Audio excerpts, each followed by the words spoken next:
art world. And Paul is Albuquerque, New Mexico, just getting out of prison. I'm reading Paul, Jim is reading him. And just let people settle. Okay. Just going to test. Okay.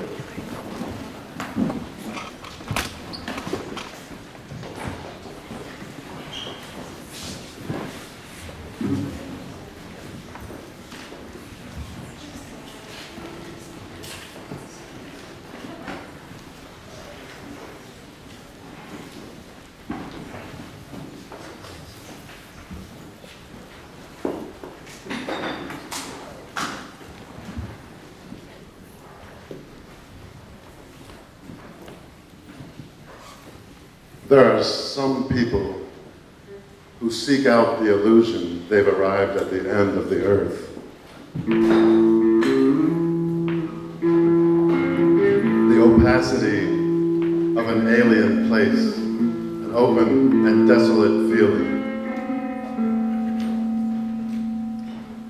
Kat Dunlop stands outside her room at the Villa Vita Motel.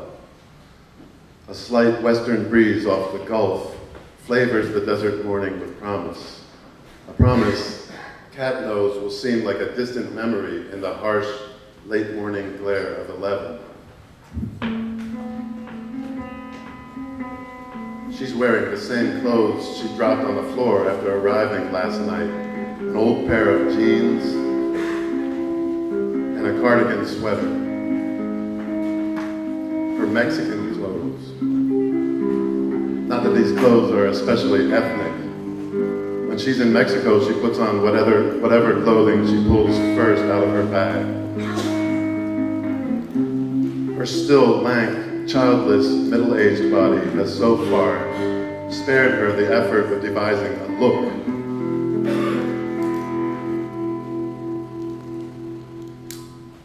Kat drove down here in a rush. Her long, tangled brown hair is pulled off her face with a sweatband she found in a gym bag she forgot to unload from the back of her new Subaru Outback Sport.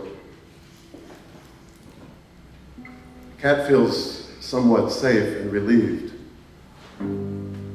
Since throwing her nylon duffel bag into the car yesterday morning outside her house in LA, she's put more than 600 miles between herself and the person who she believes has obliquely threatened to kill her. The person was male, but even now, after spending nearly a decade revising her default androgyny through the pursuit of recreational sex, whenever someone impressed her, Kat rarely focused on gender. Her killer identified this as one of her problems. Moreover, he, the killer, my killer, as she'd begun saying, would be driving an older black BMW sedan that luckily seemed not very well suited to Baja's back roads. Kat's biggest problem, she realized, was that she'd seen her killer's threat as a welcoming promise. She was tired of running the show. She didn't know how else to stop. The death she imagined was preceded by pleasure, a dreamy trance ending with blackness. It did not occur to her ever that the moments preceding this death, which, had she not fled, would be occurring today or tomorrow at an off-season Acapulco resort, would involve any actual pain, any stabbing or gunfire. The hotel would be pretty. They'd check into a one-bedroom suite on a high floor, with sliding glass doors leading to a small balcony. She pictured herself at the fake Regency desk, feet sunk deep into white carpet, her hand invisibly led by his gaze, signing papers transferring her real estate holdings into the name of her killer. Within a week of their very first meeting, which took place at Chateau Marmont, her killer had said, "I want you to surrender control of your finances to me." The idea had shocked her at first, but in a good way. As an action, it seemed liberating. Who would say such a thing? And who would agree?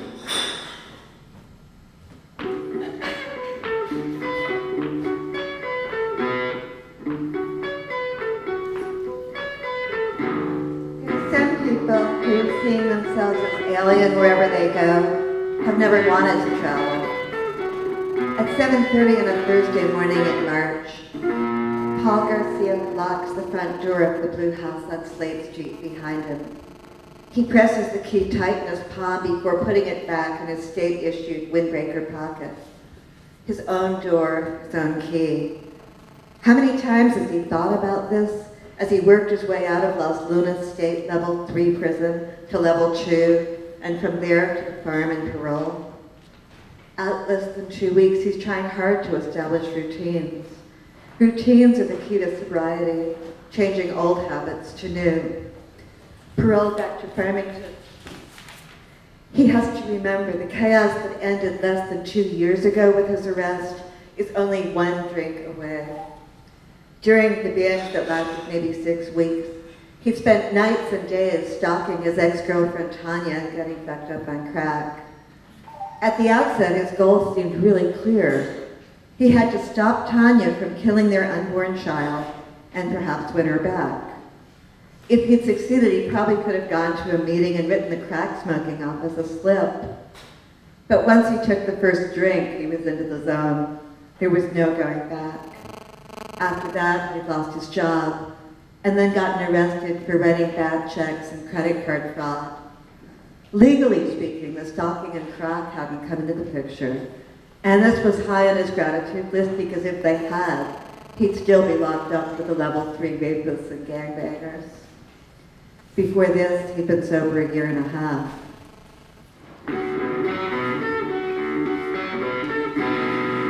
The March sky is Navajo blue.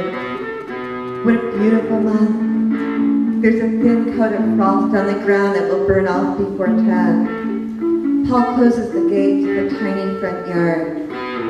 Outside the bay window, a rose bush grows wild. It's like he's been airlifted here. He still can't get used to the place. His friend Jerry Coven dropped him off with a key the night he got off the farm. Jerry is one of Paul's oldest Farmington friends, and also his biggest problem, he fears. He'd met Jerry in San Juan County Jail while doing 45 days for DUI 4 a few years before. Jerry was in for his second DUI and also possession of crack, charges that Jerry's attorney would eventually get dropped. But on the day he and Paul met, his wife Chris was playing the game, pretending she wouldn't post bail because she was pissed. Now Jerry's his landlord and also his boss. He and Chris own a furniture store called Casa Bonita.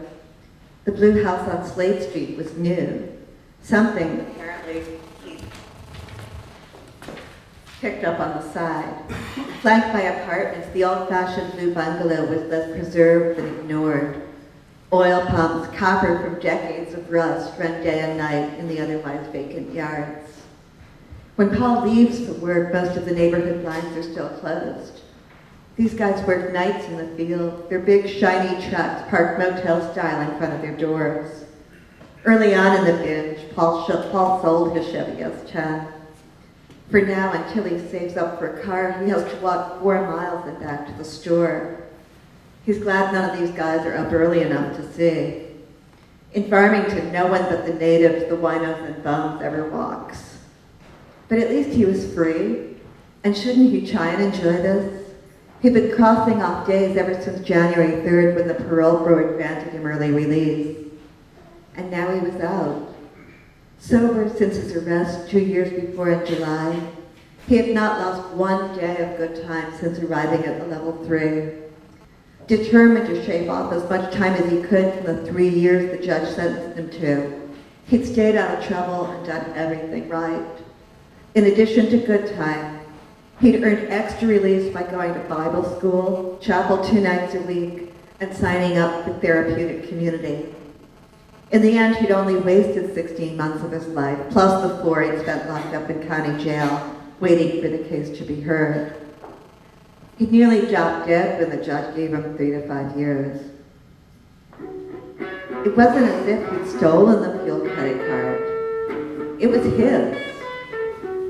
The card came with his oil field truck driving job. Sometime during the binge, he'd stopped going to work. Only after he charged $937 in Circle K gas, smokes, and food had his bosses thought to shut down the car. By the time Paul stood in front of the judge, he'd been sober for months, and the dickhead public defender had practically sworn that if he accepted the plea, he'd get off for time served. He wasn't a thief. Except for a few DUIs, his record was clean. Clearly, the whole thing was rigged. Halliburton, his former employer, owned most of this hideous dust and oil field town. Since leaving Michelle, her 2 decades older, not quite ex-husband in New York to start a new life in LA, Kat had begun a career as a cultural critic. Given her wide range of tastes and a lack of any degrees, the idea of supporting herself that way was a joke. So in her spare time, she turned her shrewdness and charm towards investing in real estate. It was the late 1990s and the city was full of foreclosures. Walking the desolate streets near downtown LA, she found it hard to believe that nobody wanted these stately old buildings with their cavernous bedrooms and endless oak floors. In New York, she would have traded her soul to live in such an apartment. Presenting herself as an affable amateur while part of her brain ran the numbers, she coached the bank's brokers into accepting her lowball cash bids. It was a game. The money meant nothing. Money was an abstraction. A child of the deconstructionist 80s, Kat's guiding belief was in chance, process, and flux.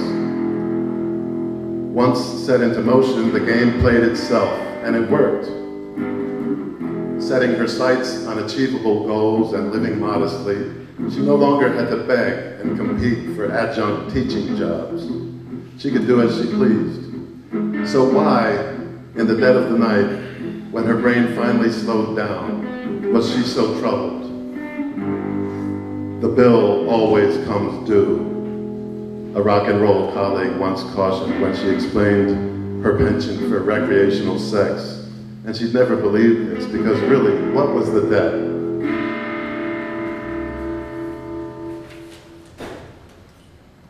Before their first meeting, her killer, whose real name was Nicholas Cohen, established some rules, a classical BDSM protocol.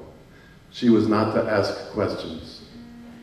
She was not to wear stockings or tights in his presence. She was to give him a truthful account of her emotions as they arose in response to any demands.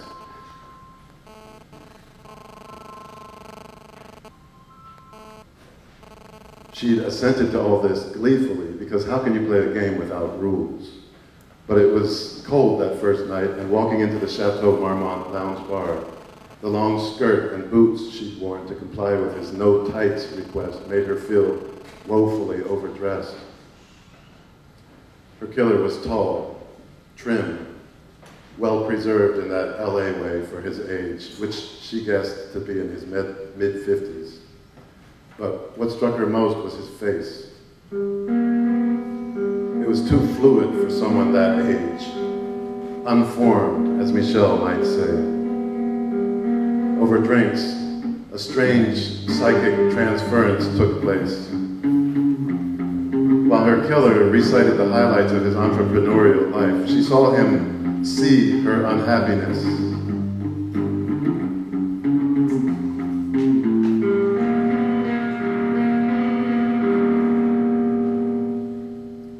She felt it leaving her body and enter his eyes.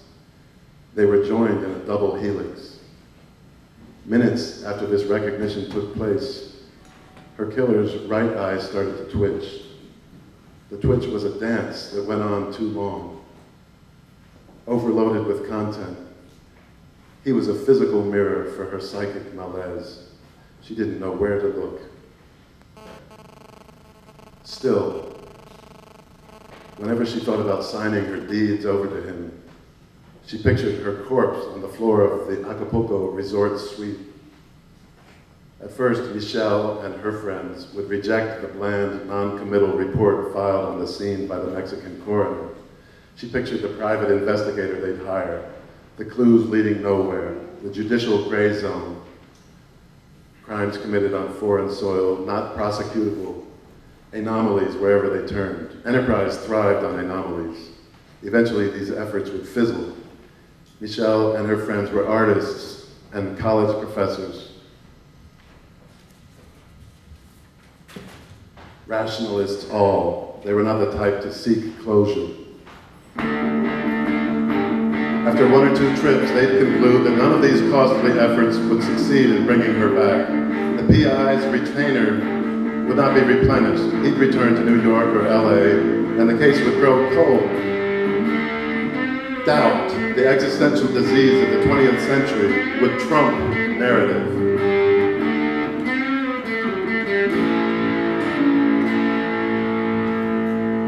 Paul can't stand the desert.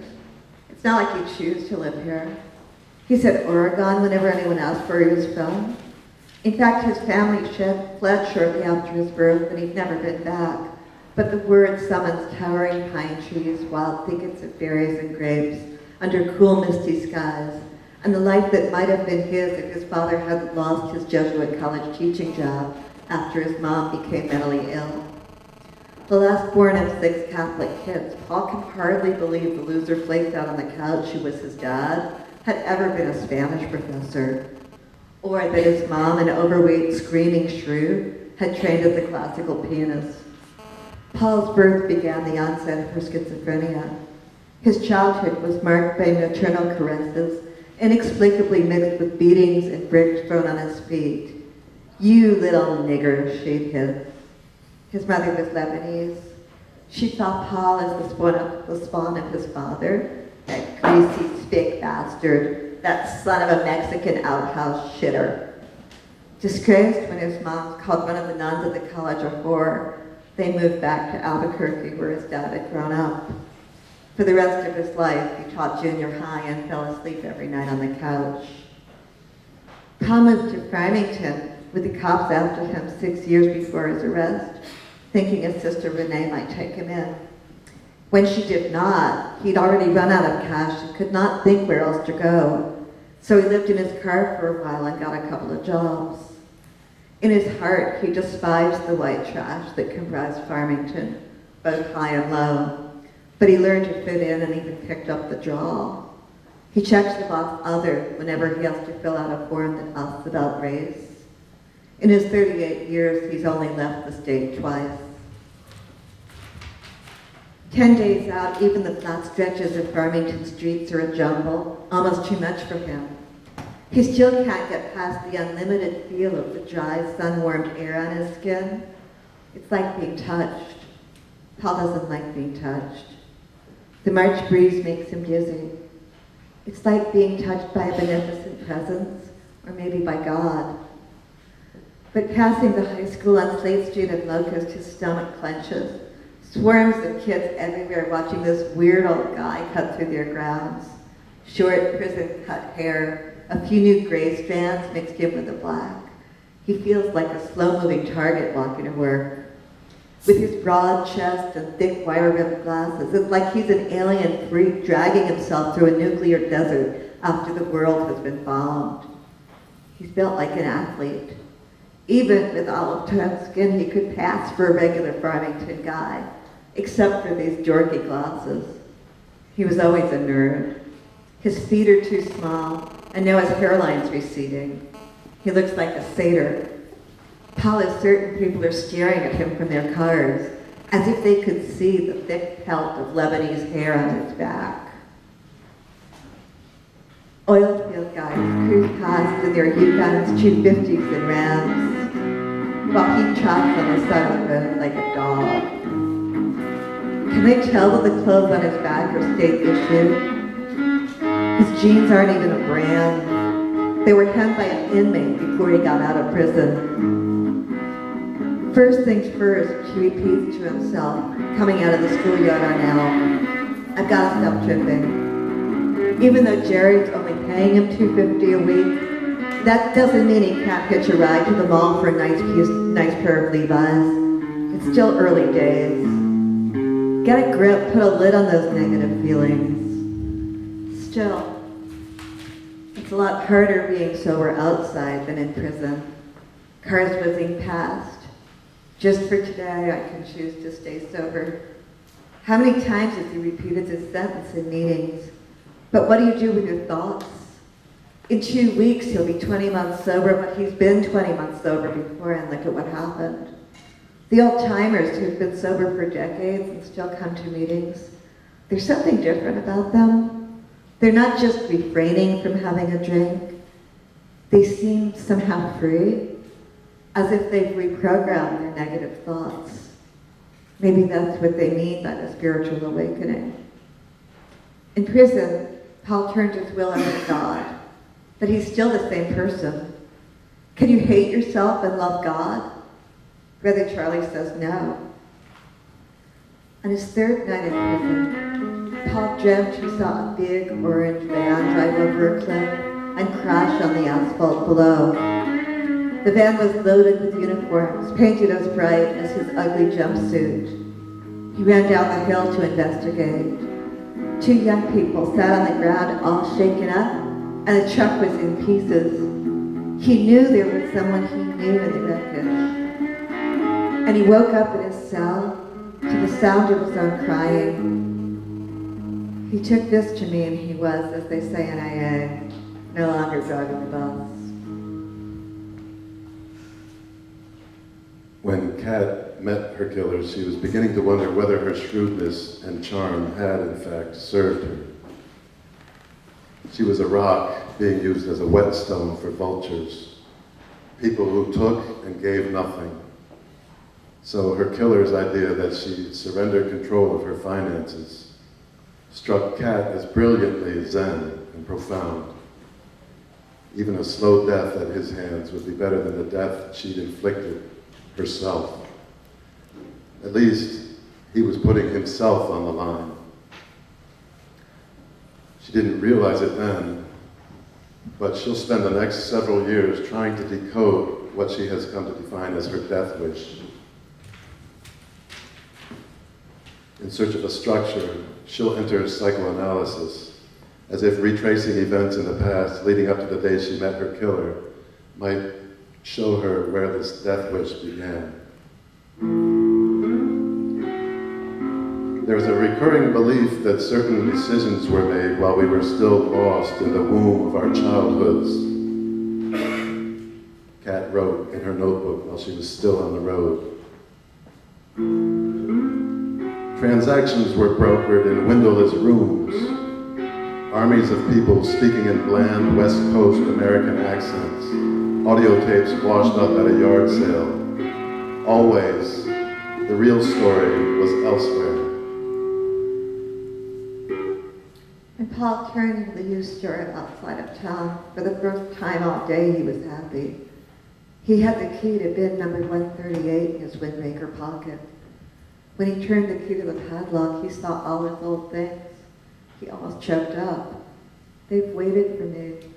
His rack of CDs, his boombox, his long-distance running trophy, his canvas collapsible hamper, all were untouched in exactly the places he'd left them. Each day here is filled with anxiety, Paul had written in his prison journal. Whenever things got really bad, he pictured himself living in Gallup, a new town, his chance to start over. When Jerry offered him full charge of the furniture store and a share of the profits, he'd imagined renting a mobile home outside of town and buying a horse, a pinto, maybe a dark brown Arabian. In Gallup, he'd ride his horse every day to the store. He built a nice shady lean-to out in the parking lot. Whenever business was slow, he'd step out and hang out with a horse. He'd bring plenty of apples to work. His horse would demolish the apples in 2 or 3 bites and then lick the juice off his hand. His first night out, Jerry parked in front of the blue house and tossed Paul the key as if he'd just won some kind of prize. Go ahead, open it. A fat Navajo woman sat on the couch, surrounded by dildos and condoms and KFC wrappers. I'll leave you two to it, Jerry said as he walked out the door. The woman wasn't even really a prostitute. She was just another Farmington loser into Jerry for her last rock of crack or maybe a furniture payment.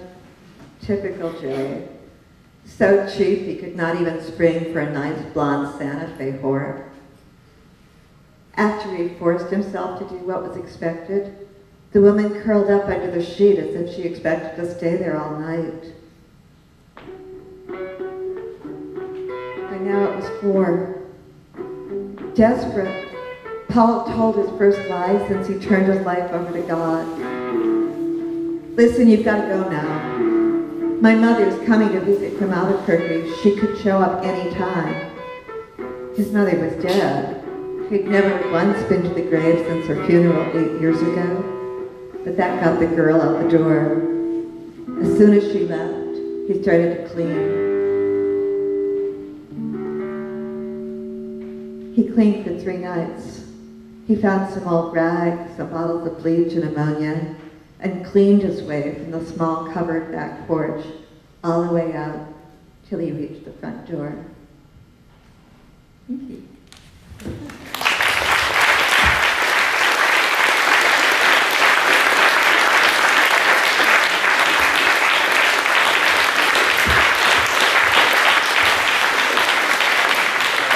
Miss Kraus, Miss Kraus.